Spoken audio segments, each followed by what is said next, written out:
Well, we know that in Severodonetsk, electronic warfare was used, and essentially the city internet was cut off. Same attempts were in Kharkiv. They had the spotty connection and spotty network coverage. But Kharkiv is a big city. Probably they're not successful in doing that effectively or all over the place. Right now, Mariupol is encircled.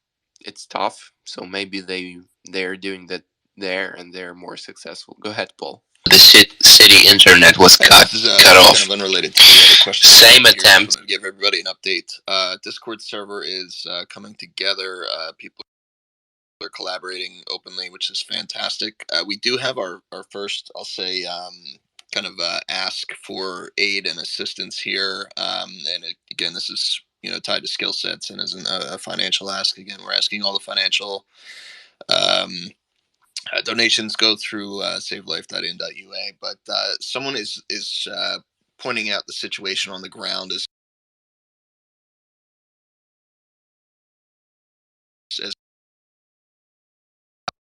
who's trying to coordinate efforts to fill that gap until the organizations that would normally take that on are able to get organized and get out there and provide assistance. So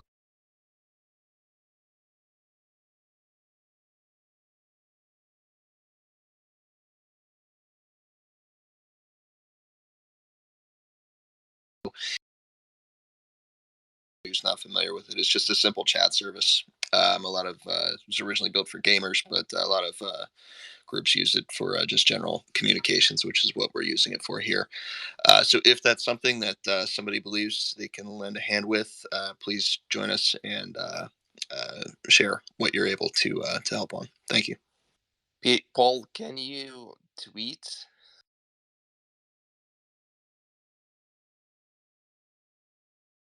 Link it to the nest, or you can do it yourself. It's there already.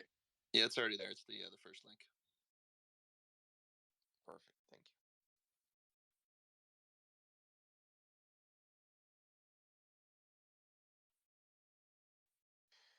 Thank you. Thank you.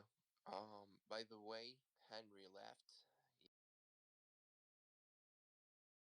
He thanked all of you. All right, Osint, do you want to elaborate or just give us some insight regarding what's going on the ground? What is the current situation?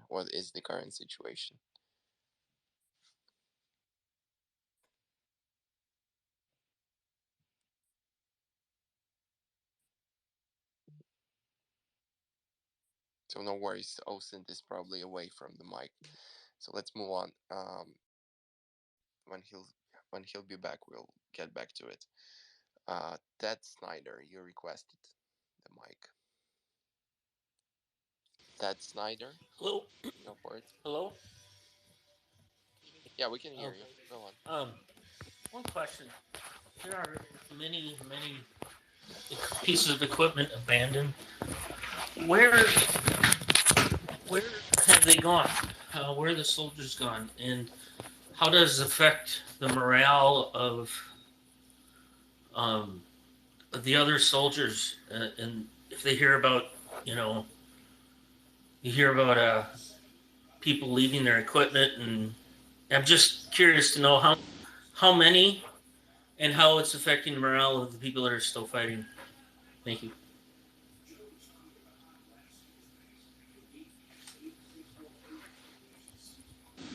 If anyone wants to elaborate on that, William, maybe we have seen multiple advanced anti-air systems being essentially taken by Ukrainian villagers. Not to mention the number of tanks and abandoned APC carriers. Go ahead. Absolutely. I think that is a really complex question.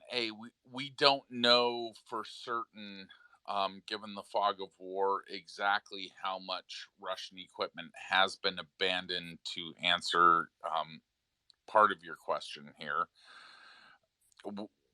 it has been way more than I think any of us ever imagined would possibly be abandoned in a active combat area without being completely disabled prior to that, which shows a lack of training and a lack of discipline on the side of the Russian troops. As for what that means for morale, on the Ukrainian side, of course, capturing Russian equipment that they have the ability to use, I'm sure is great for morale. On the side of the Russians, I don't necessarily know how much, considering that these units can't even communicate in combat operations, I don't know how much that would affect the unit outside of the actual people who abandoned the equipment. So it's a really hard question to answer. Thank you. Thanks. Yeah, so far, again, from what we hear from Ukrainian sources and Ukrainian military sources, Russians are demoralized, especially the conscript part of the Russian army. It's absolutely demoralized. It's different with the contractors. Essentially, they these are the one that have no breaks. They open fire upon civilians, kill civilians, and they are committed to continue the fight. It's hard to assess how many percentage wise, you know, these conscripts, uh, so I'm not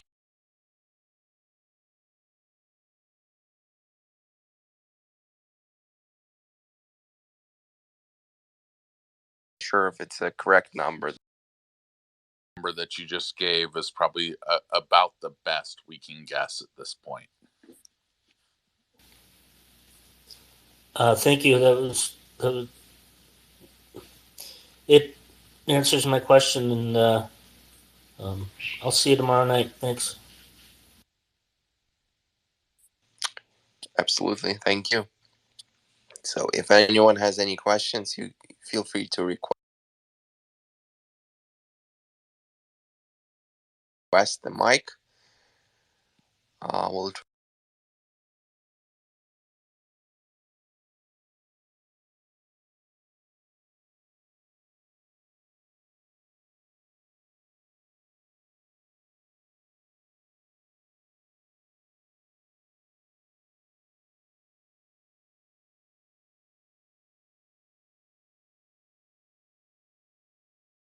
try to answer them.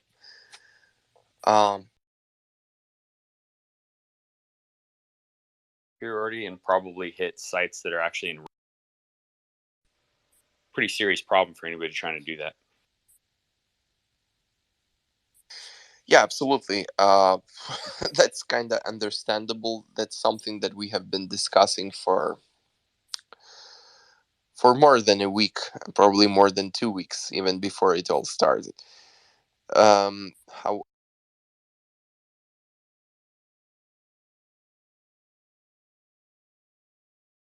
creating a so-called no-fly zone over Ukraine, specifically by just bolstering Ukrainian anti-air systems that would essentially and efficiently, render Russian Air Force unable to operate over Ukrainian or in Ukrainian airspace.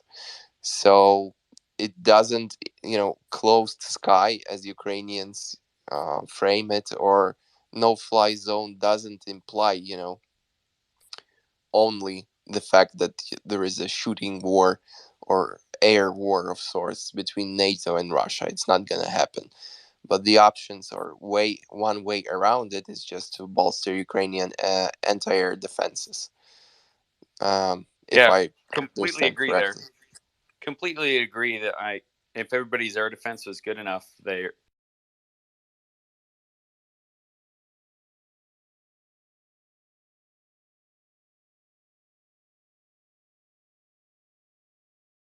They wouldn't be able to fly any helicopters, airplanes anywhere.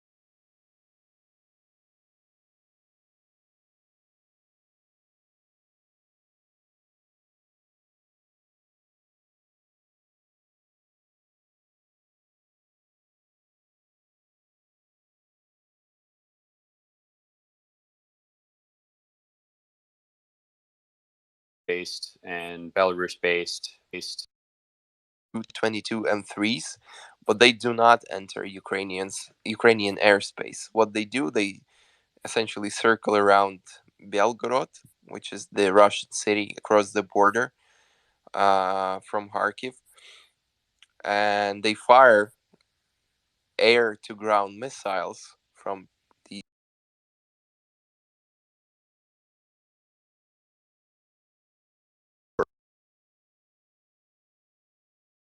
as something low-flying. They do utilize these smaller airframes and airplanes during the nighttime to essentially penetrate and enter Ukrainian airspace.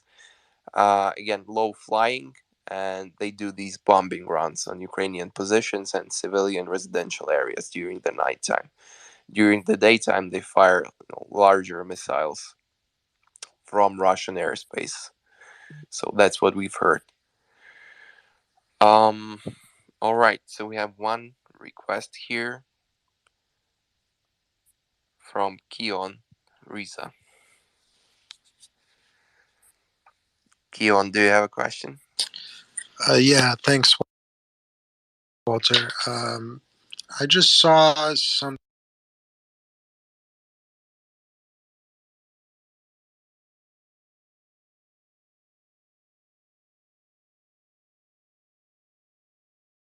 from earlier today regarding mercenaries soon in Ukraine. I just want to know if anyone could provide some more context to the Wagner Group. I know their founder, I think, is a neo-Nazi, and they have operations in Mali and other parts of Africa, and I think they're going to start utilizing them in parts of Ukraine soon. And I don't know if that's a sign of desperation or not on the part of the Russians that they're having to bring them in so soon. I just want to know what your thoughts are on them.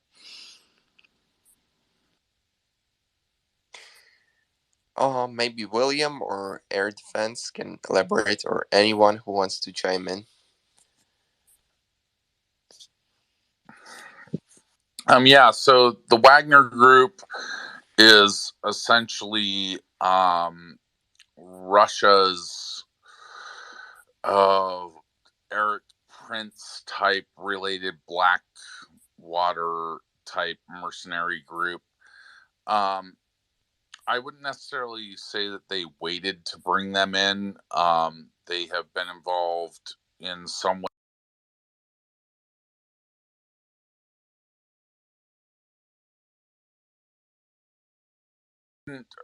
Place them. They don't have that many personnel. Although they were able to carry out multiple operations within Syria and some civil rights abuses. The fact that they are facing a stiff resistance within Ukraine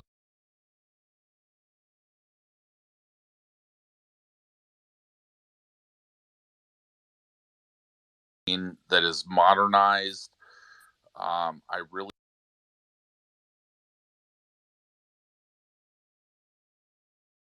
think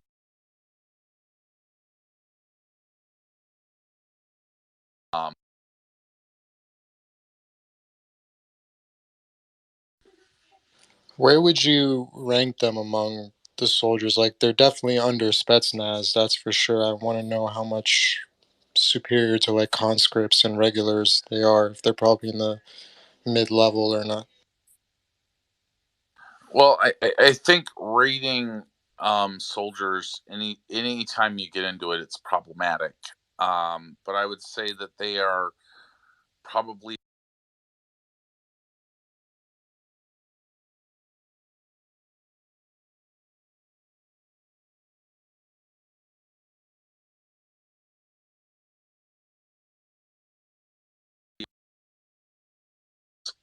to civil rights and international law.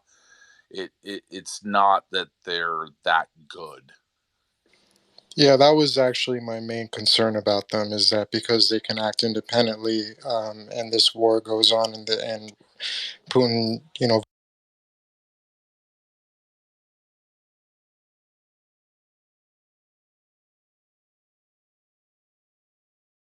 violates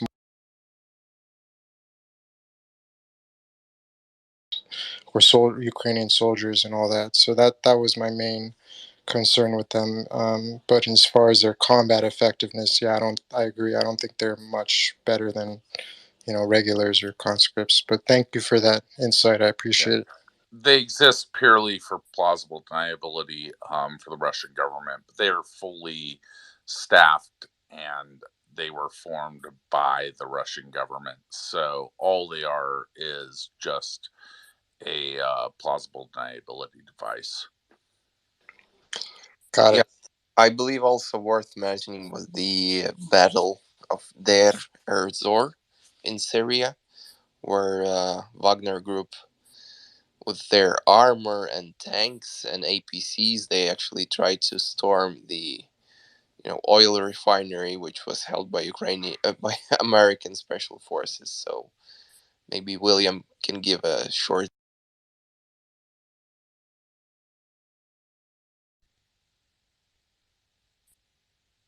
So long story short, they didn't fare well. Essentially, basically, most of them were eliminated. Yeah, when they did actually meet us peer on peer, the Wagner Group, I think, received about 90% casualties. So again, to what I was saying prior, they're just not that good at it. Okay. Yeah, that makes sense. Thanks. Jay.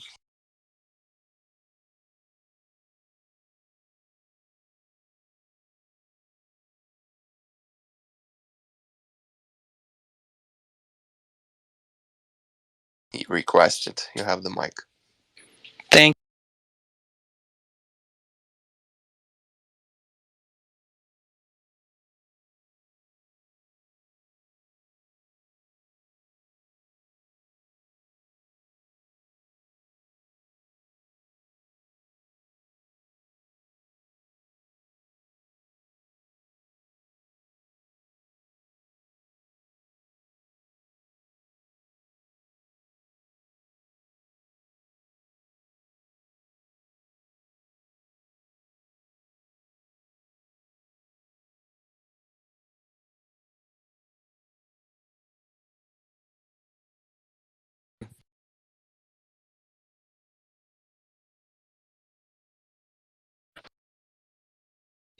In Kiev, it also specializes in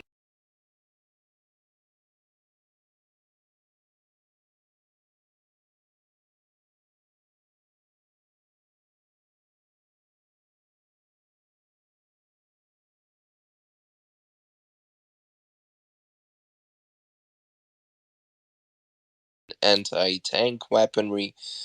They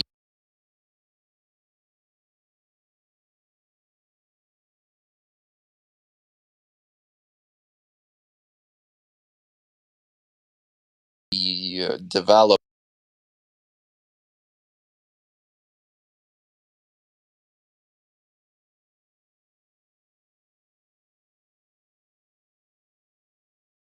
by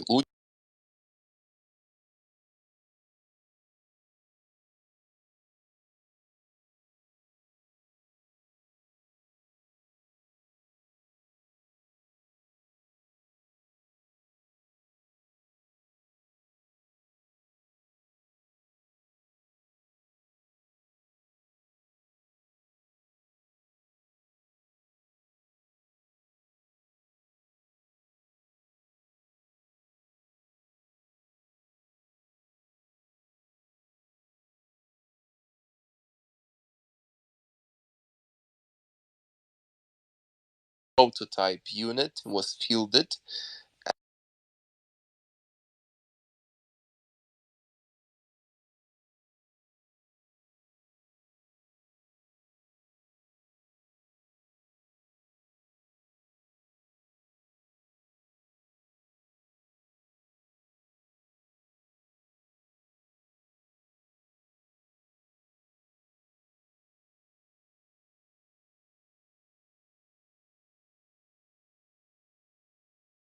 Russian preparing for a long time.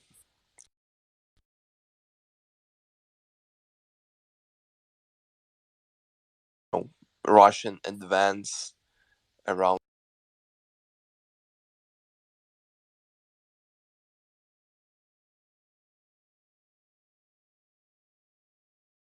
Kherson.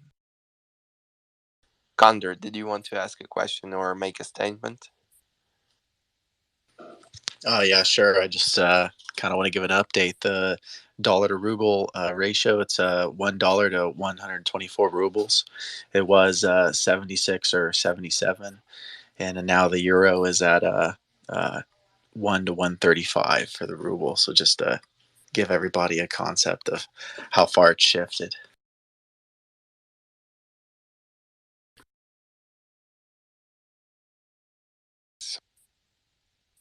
I'll try to invite David, who lived in Lviv, but he moved to Poland because of the current situation. If David wants to, he has the mic, of course. What else? If anyone wants to make a statement or update or further elaborate.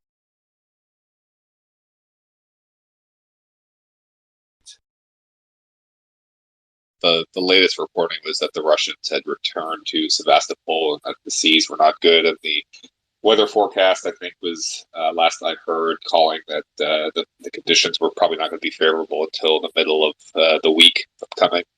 So it doesn't seem like there's a super imminent issue with potential naval landings in Odessa. And to further complicate matters, the terrain in and around Odessa is very much not favorable to naval landings. And then finally, Russian naval infantry are not comparable to the United States Marine Corps, both in size, in capabilities, in training. So it is of concern, but at the same time, people make this seem like a much more catastrophic thing than it actually is. It is obviously a concern. Everything that is happening in Ukraine is very worrisome. But this particular story keeps getting a lot of oxygen, and we just haven't seen the threat materialize yet. Thank you. Air defense? Yeah, just looking at I didn't know too much about the Neptune missile, so kind of like just checked out the Wikipedia.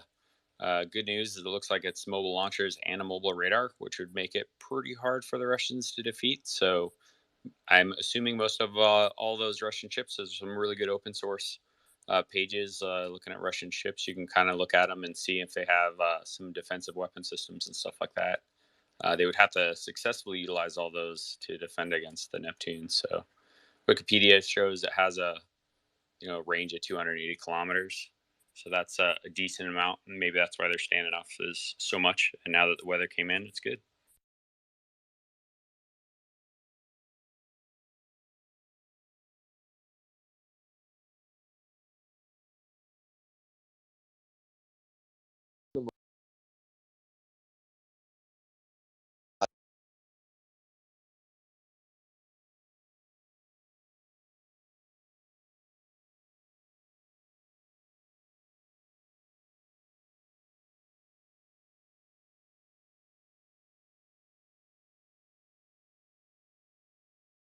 Airborne radar, at least.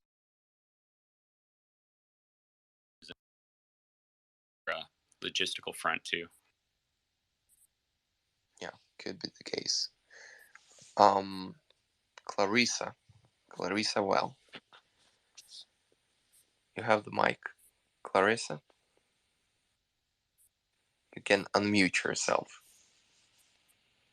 Hello, all.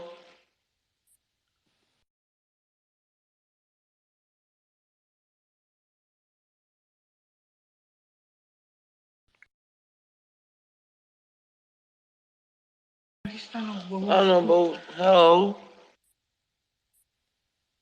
Hello. That was odd. Well, Brian. Hey guys, thanks again for doing this. I've been on every night and as much as I can during the day, and it just seems like things have slowed down quite a bit from an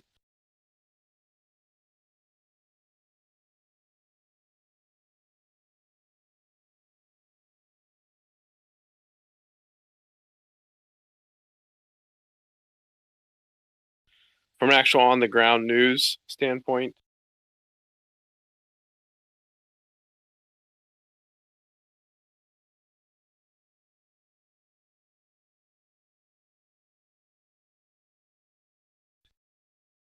Of Ukraine, unless you're on the very front, and you're not, being shelled with Russian artillery.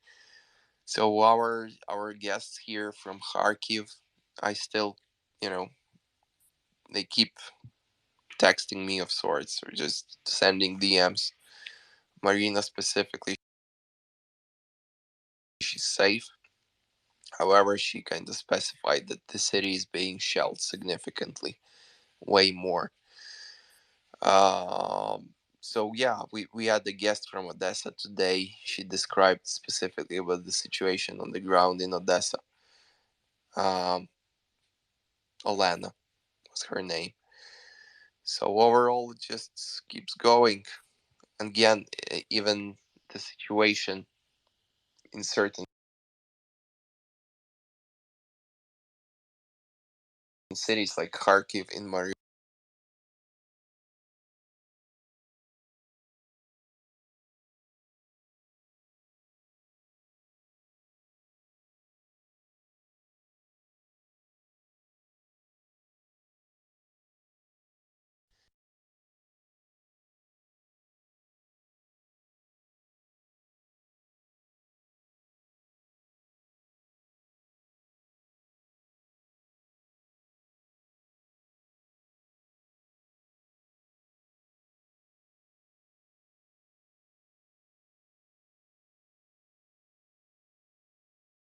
And Mariupol as well. So,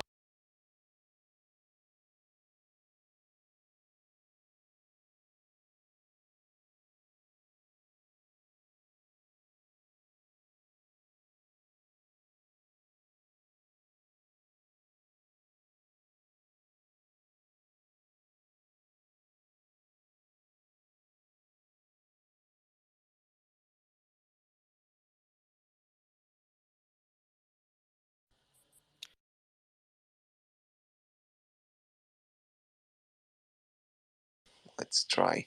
That's timely. It absolutely is.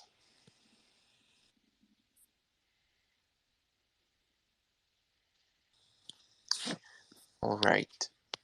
So meanwhile, balanced. Yeah. Blue liner. Yes. So if you want me to provide just a brief update, it's Saturday here in the United States, Saturday evening. I started earlier with regards to protective equipment, specifically for head protection and specifically pediatric head protection. Have made good headway, but I suspect that we'll get a little bit more momentum. Recruited a couple contacts that I'm familiar with on a national basis to kind of just get more oomph in the front end of it. So emails went out. It's not really social media at this part. It's more touching base with leadership in roles that have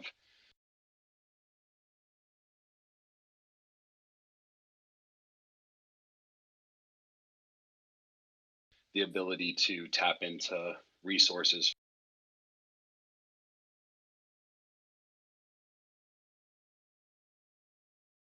for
falling buildings.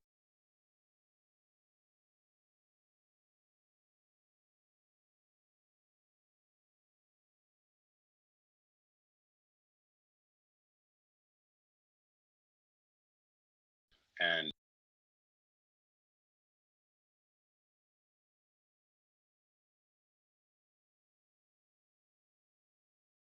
extremely timely if you happen to hear this brief update from just I don't know, probably 6 or 7 hours ago. So that's been my focus for that time, and we'll be into the early parts of next week. We do have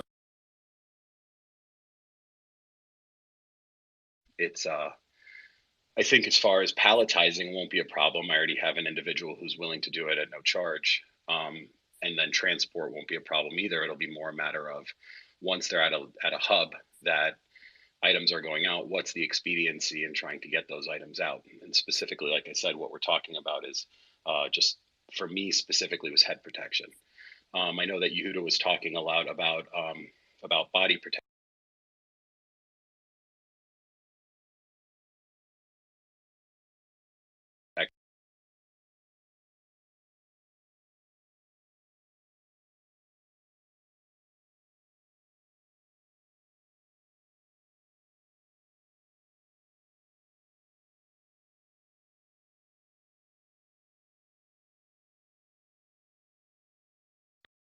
Give or take 8 million, 7 million.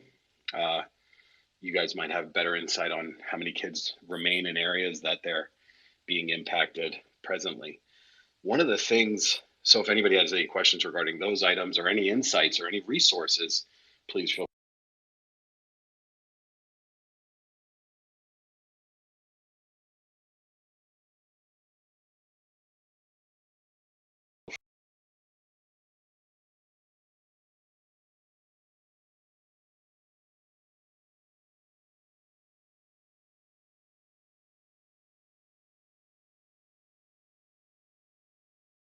with. No, it's not really. The discussion came up about shrapnel and look, it's a great thought. A snowboarding helmet or a ski helmet really is a great thought, and thank you, and it's empathetic and considerate, but really won't be effective against things like shrapnel, and we understand that. Totally understand that. On a tactical basis, I find that this group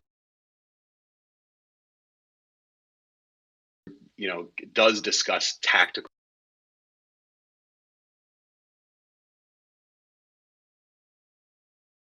strategy. The focus that I was pretty emphatic about my point to say, look, let's if we have shrapnel issues, totally get it. And that's where Yuta was saying, hey, I think it's a good idea to talk about body armor, the need for retired body armor that's been decommissioned, and even youth-sized body armor. So totally makes sense. Where I was emphatic about my point was with regards to falling building material, or shelter in place children that are sheltering in place that require that, or transfers like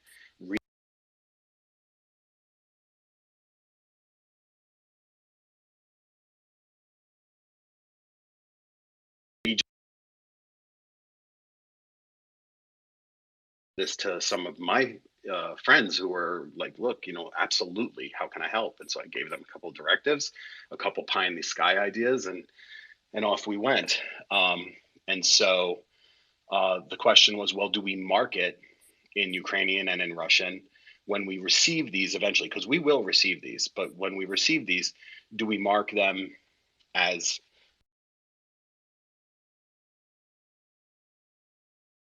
child?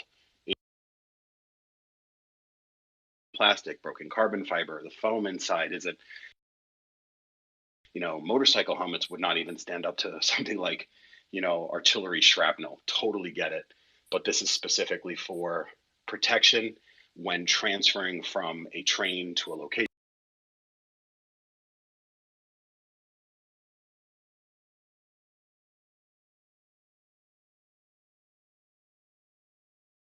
In a area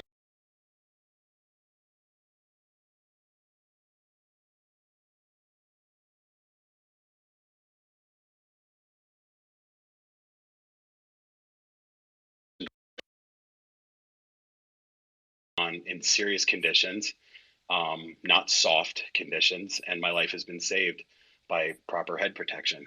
And God, as someone who's been so connected to this part of the human experience, traveling around the world and being able to experience so many people from so many different parts of the world, and been fortunate enough to do it, riding aboard. I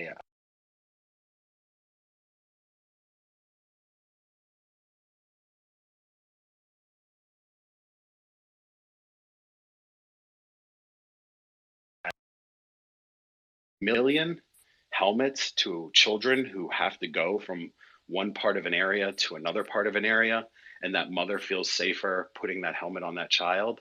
Or we were talking about goggles. Do we make it a blended request? Do we, go for the gusto and ask for other things? And it was like, no, we'll focus on helmets right now, and the goggles will be the second ask. Because every soldier you see, every picture you see, that soldier has goggles on for whatever reason. I mean, I know why I wear goggles for the last 21 years, but I don't really know why soldiers wear goggles other than for the obvious reasons, dust, debris, dirt. So I imagine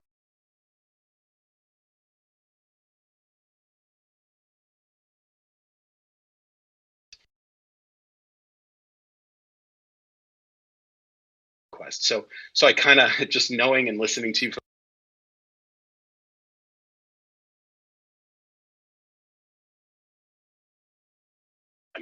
implying that I might know what your point was going to be.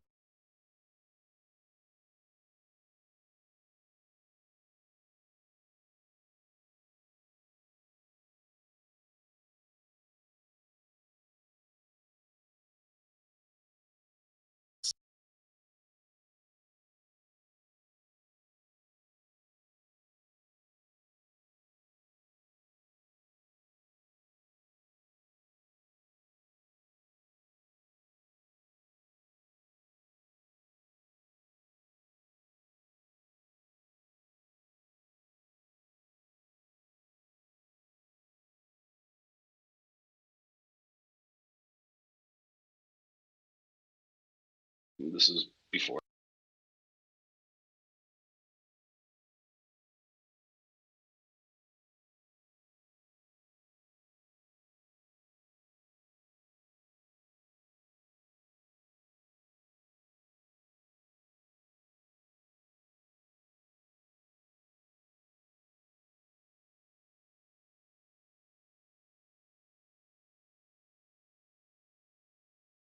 Their ears, so that the microphone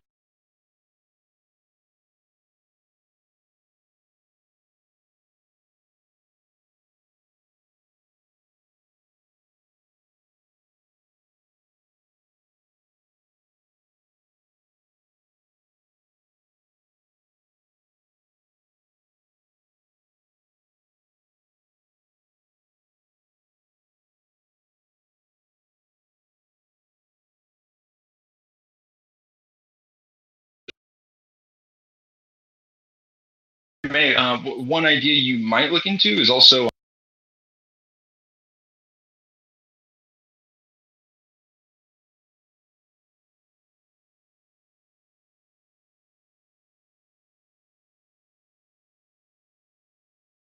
climbing helmets. I mean, I don't know how they compare in terms of strength.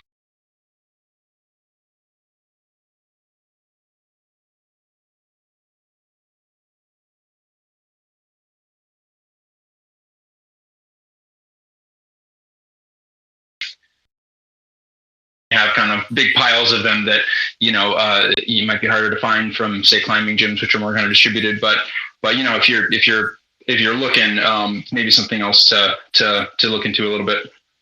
Yeah, I mean, here's the reality. We did discuss many different types of helmets. One of my colleagues' friends had said to me, why are we focusing only on, snow sports gear? I mean, what about a baseball helmet? What about, nobody said climbing helmet, but makes total sense, right? Motorcycle helmets, a youth motorcycle helmet. Why are we limiting ourselves to? And so one of the reasons I had made mention of to them was, I think it's just the easiest to get for now. Let's get 1,000 of them. Let's get 10,000. Let's get 1 million of them, and then let's, concurrently focus on the motorcycle industry, the cycling industry, the climbing industry. Let's focus on them. But the reason we went after snow sports was exactly what you said, those piles. I've spent 20 years at ski resorts, and the fact remains, you walk into any ski resort, you see those bins of those really robust, and they've gotten much better because the liabilities, you have trial attorneys and whatnot. So the helmeting, the rental helmets they're actually quite robust. They're strong, and I won't go into full descriptions 'cause it wouldn't be necessary, but they have fitting mechanisms that allow them to actually embrace the head in a manner that allows for a proper individual fit. And so the technology is there now for those particular helmets and those piles. And the things about those rental helmets is they very often don't go to the next season, again, because of the liabilities. So those rental helmets end up getting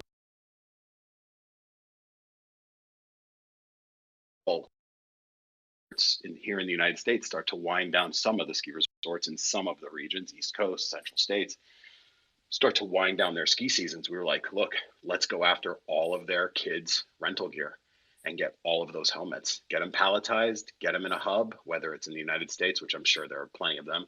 And Yehuda went over a couple, or one specifically in Toronto, which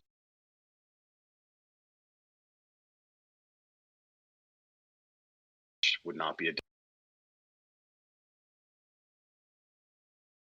that's the goal. So while I obviously,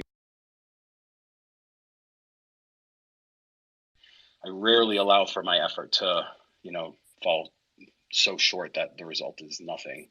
But the focus is to make an impact. And so that's that.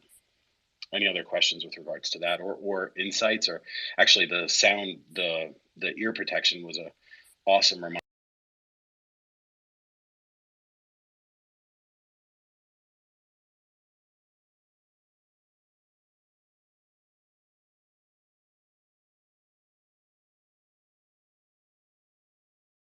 Is 181 to 185.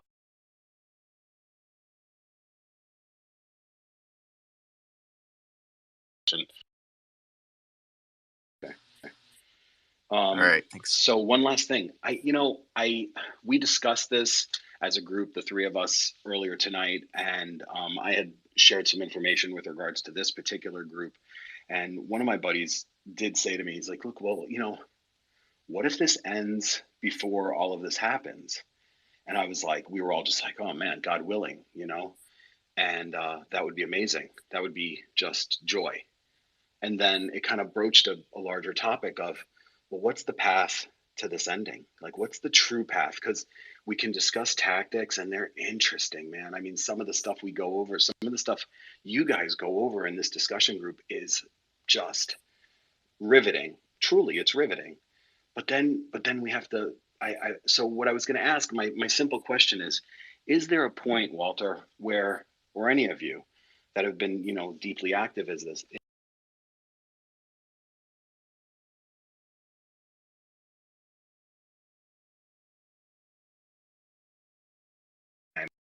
exit this group, or enter and stay in this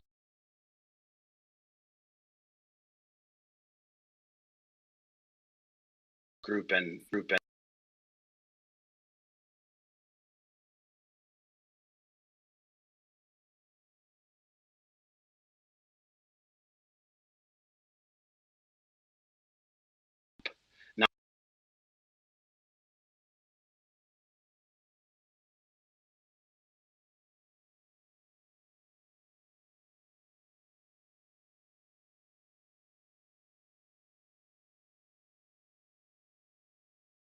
degree of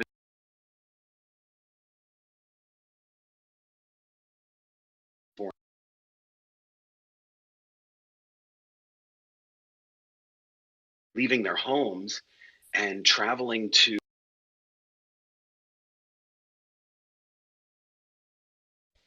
I guess my idea or my suggestion is there a time in the day that can be designated Is there a time in the day that can be designated?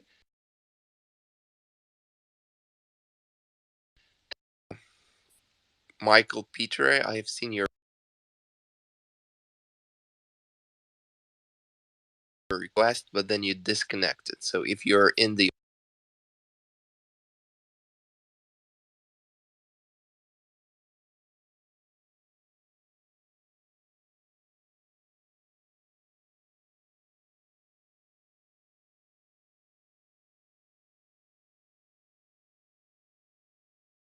audience, just DM me.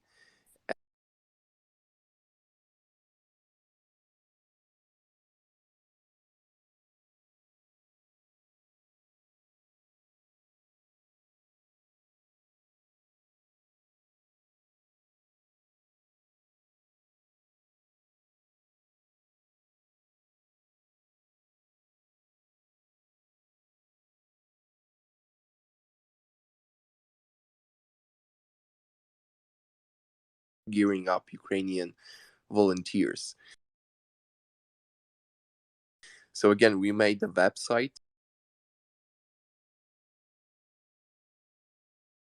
Essentially, both Come Back Alive in UA and the website that I just mentioned. Let me just share it here again so that you understand what we are talking about. What is important there, even though it is just an extension of sorts of Save Life in UA, or aka comebackalive.in.ua. Walter Report gives you an option for you can actually toss an email and we'll be able to process it, because again I'm overwhelmed, literally overwhelmed here with the DMs. I cannot even cycle through them. So please do toss an email via walterreport.com. I just linked it here. Oh, pardon, it's just a different one. Let me update it. And basically, if you have some expertise, if you have some knowledge, if you have some skills, if you have some connections which would be beneficial, please describe them in that email and we will respond to that, and we'll try to make something efficient out of it, as we are doing here, so that we are just not just talking and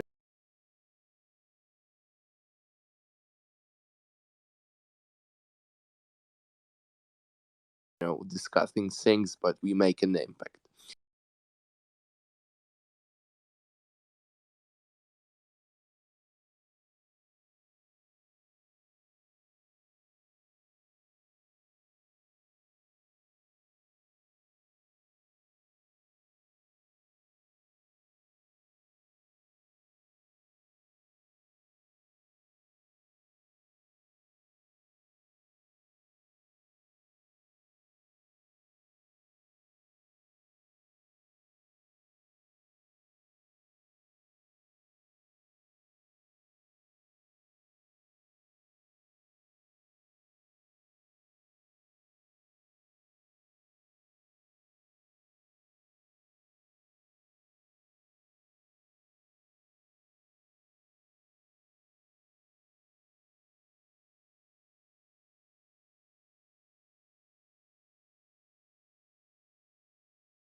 just stay put.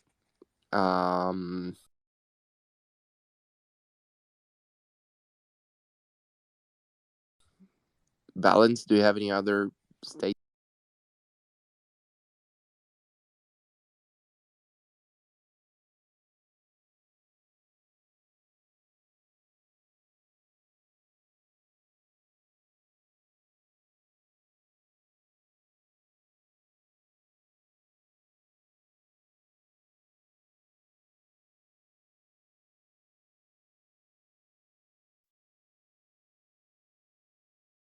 Well, boy, this is moving way too slowly. Means to make or elaborate. Yeah.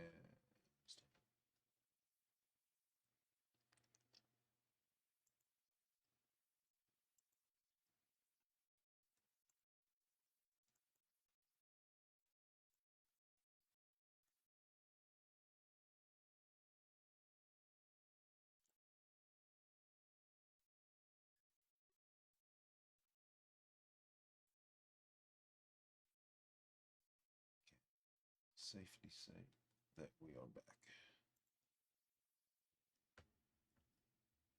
That hello. Hello.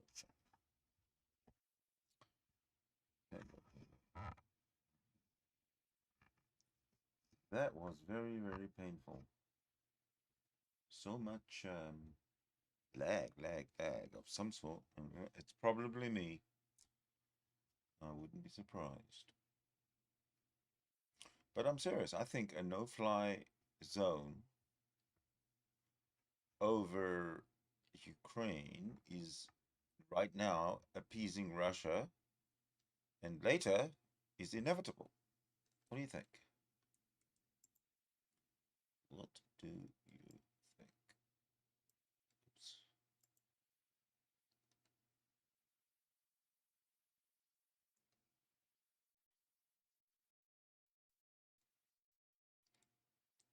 I'm sorry, I'm just figuring out.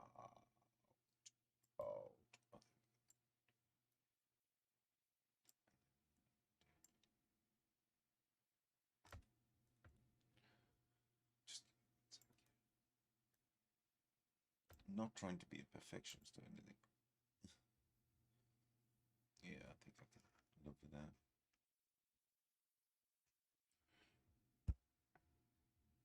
Now, what I'd like to know is why I'm blurry.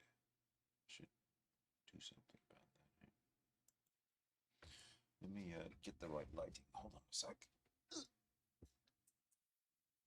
Oh shit! I've got a backlight.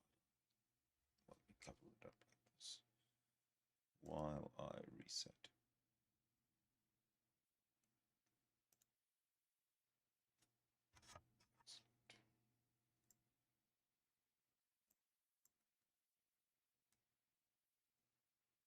There we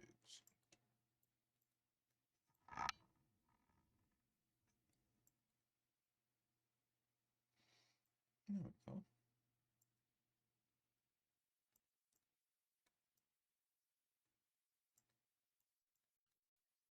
Okay. Bango. Oh, a little bit too far. Let's go that way. There we go. All right, this is the setup I'm going to use for any conversation rooms that might pop up this weekend. I'm not so sure about streaming these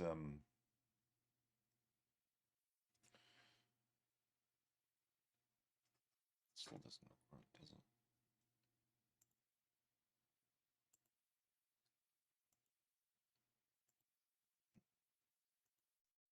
But it is a little bit too much green. That's what I was thinking. Oops.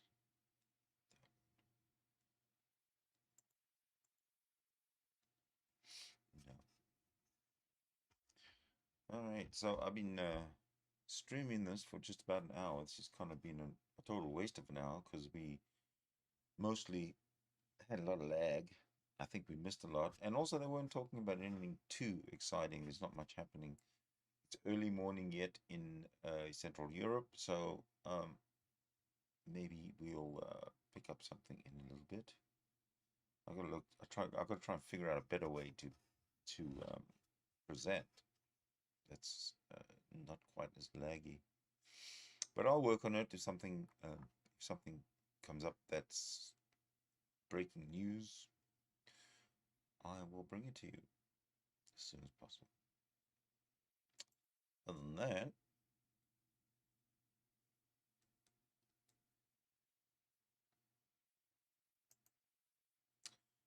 that, I just have to say thank you for watching. Like, share, subscribe, support, and most of all, stay rational.